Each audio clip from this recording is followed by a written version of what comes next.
3. Restore Black politics, testing ground for population rollout. It is no secret that Black people have been a testing ground for many things in society. For example, the first real gun laws were created to keep Black people from being armed after the Civil War and the emancipation of slaves. Now, everyone is required to have a gun license. The first marriage laws were created to keep Black people from marrying white people and producing mixed children. So they issued the marriage license. Now everybody has to get one. If you want to know what's going to happen next in America, just look at the Black community because it is a testing ground for everything. It begins with us and is then rolled out to the rest of the population. This happens for many reasons. One being that African Americans are a small segment of the population and we live in more concentrated areas. We got a late start in this country, and for a long time, we as a people never had a middle class, which made us economically weak. The economic disparity, among many of the other issues discussed in this book, caused a divide in the African American community. This divide makes us susceptible to such acts as a testing ground because most people know that for us, coming together to fight an issue as a community is highly unlikely or at least very difficult. Getting educated versus getting sold. Most people try to get people to vote. I, however, like to get people to get educated on what they are voting on and who they are voting for. An uneducated voter is worse than someone who doesn't vote at all. In politics, as in life, the choices you make are only as good as the information you receive. So ask yourself this question. Where are you getting your information from? Are you getting it from real research, or are you getting it from what some politician told you they were going to do for you? Democrats versus Republicans. As you already know, America is essentially broken down into a two-party system, allegedly. Politics is a very complicated subject and is often made that way to keep you from understanding the real matters at hand. Democrats sell the idea of being for the little guy.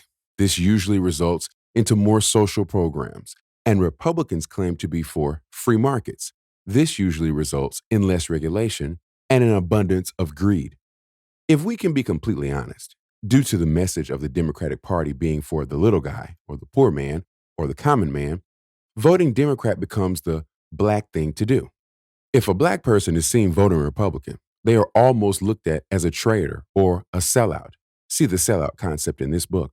Sort of like seeing a Jewish person in a Nazi uniform. Let's be clear. I am by no means defending the Republican concept because I am neither Democrat nor Republican. Democrats, or the left wing, may promote a bigger government, and Republicans on the right wing may support bigger business.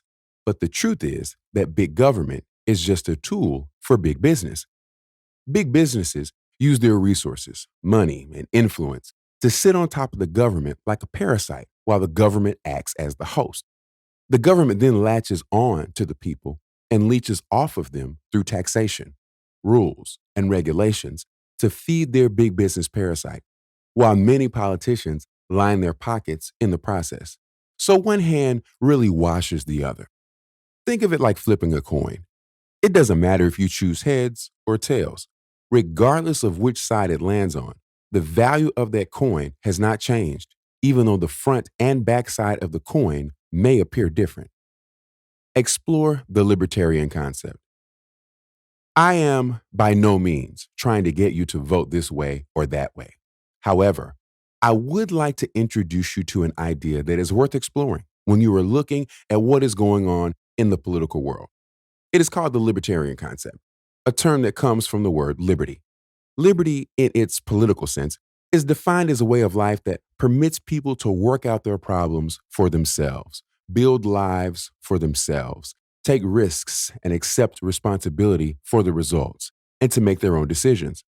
It is all about personal responsibility and knowing that neither government nor politician can save you or protect you from harm, danger, or poverty. Libertarianism focuses on the individual and not on the groups. Over time, we have been trained to think in terms of groups, especially as it relates to rights. Rights belong to individuals, not to groups. So this may come as a shock to you, but there is no such thing as African American rights. just like there is no such thing as gay rights or women's rights. Anyone should be allowed to do anything that another person can do. There are certain unalienable rights that are given to us from God, regardless of what race, sex, age, or religious demographic we belong to. When people categorize into groups, it makes it easy to say which groups can have rights and which groups can't. This is the very foundation of discrimination on every level, especially as it relates to African Americans. Whenever I am analyzing something politically, I always ask myself, is this going to free the people or enslave them? I try to view politics in its totality because even if I benefit from a policy or politician, I know that if you allow them to take away someone else's rights, they will soon come back for yours. The equality myth, the harsh truth about politics. In the previous paragraph, I discussed the idea about the libertarian concept. On the surface, this seems like a noble idea. However, as I have grown in my wisdom and understanding over these past 4 years, I now realize that politics is all about fighting for the rights of your particular group. This makes the idea of true equality a myth. In this society, there are only those with power and those without it. As African Americans, our focus needs to be less on how we can become equal and more on how we can get into positions of power. Know the law. Yes, you are targeted.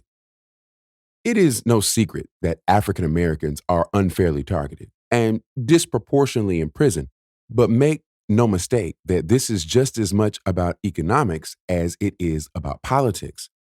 Individuals within other cultures often make the assumption that African Americans are criminals. This is because many of us come from low income communities and crime ridden neighborhoods where opportunities are not as plentiful. Along with the negative perpetuation of Black men in the media, these things often cause African American men to be unfairly targeted by law enforcement. Unfortunately, without being in a position to afford good quality legal advice, the legal system swallows you whole with coercive and complicated laws that cause you to incriminate yourself in many instances. Everything is a business, including society itself. Everything in the legal system is profit for somebody, from getting a traffic ticket to the producers of the technology to enforce certain laws, all the way up to occupying somebody's private prison.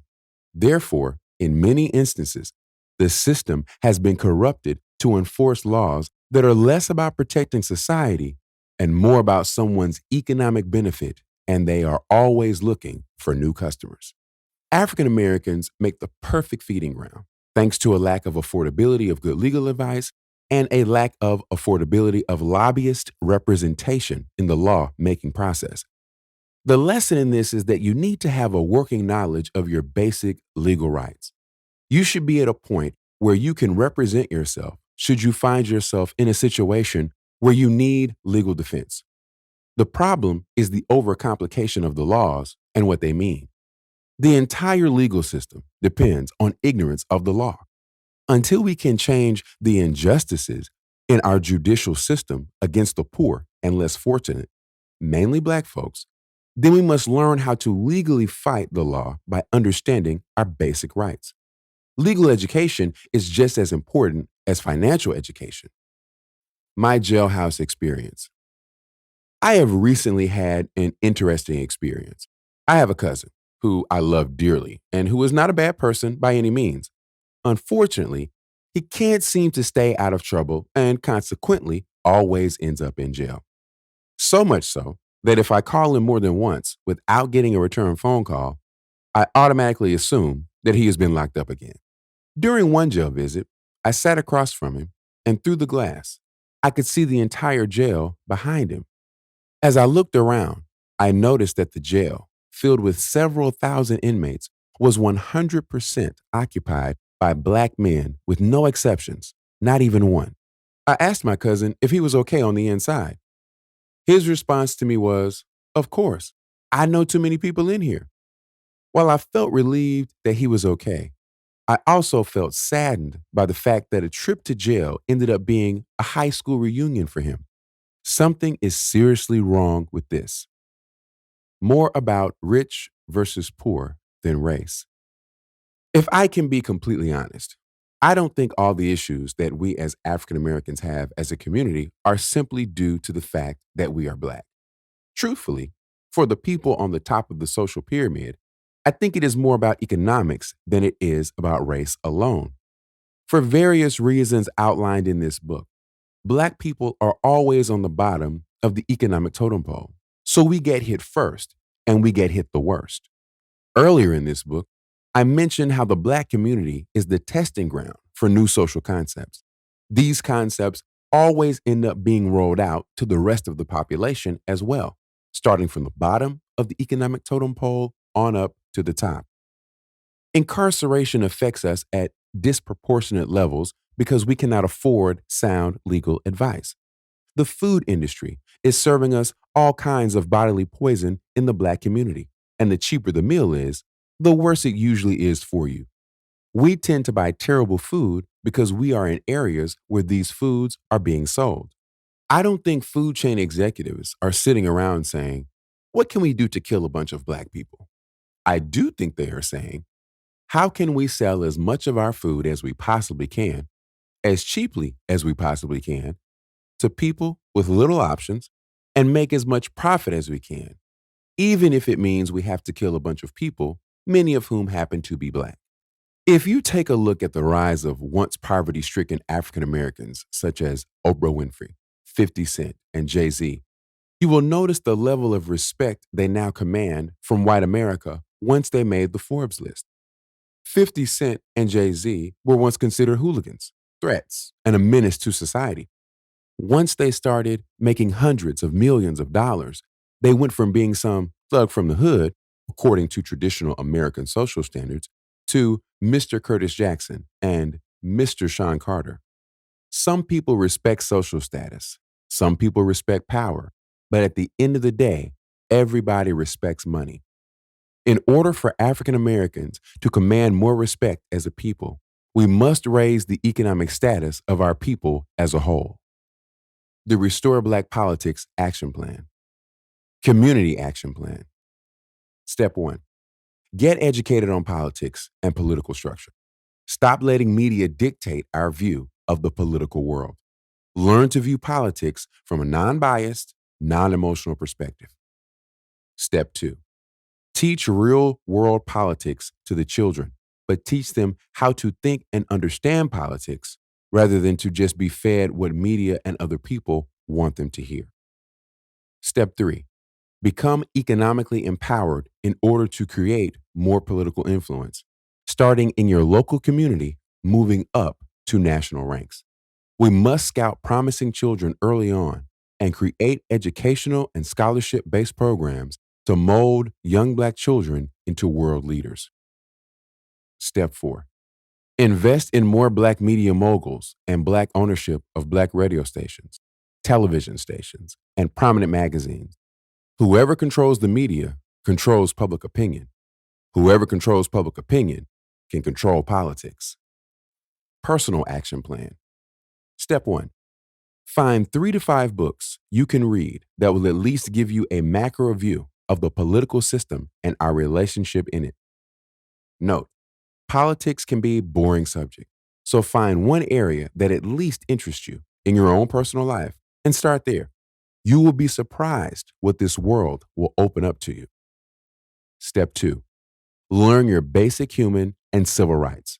Learn what to do if you get pulled over, if you get a ticket, or if you have been falsely accused. Learn the basic rules of the court and how to represent yourself in a court of law. Step 3. Learn one of the most important laws there is, real estate law. Land ownership is critical to building communities, and a strong community is essential to having political power. Step 4. Read books on business law. Conducting business is important to economic power and for building a strong community. These things are essential to gaining and maintaining political power. Step 5. Read and learn personal finance and business and create a plan to become economically empowered. Yes, economically empowered You cannot have political power without economic power.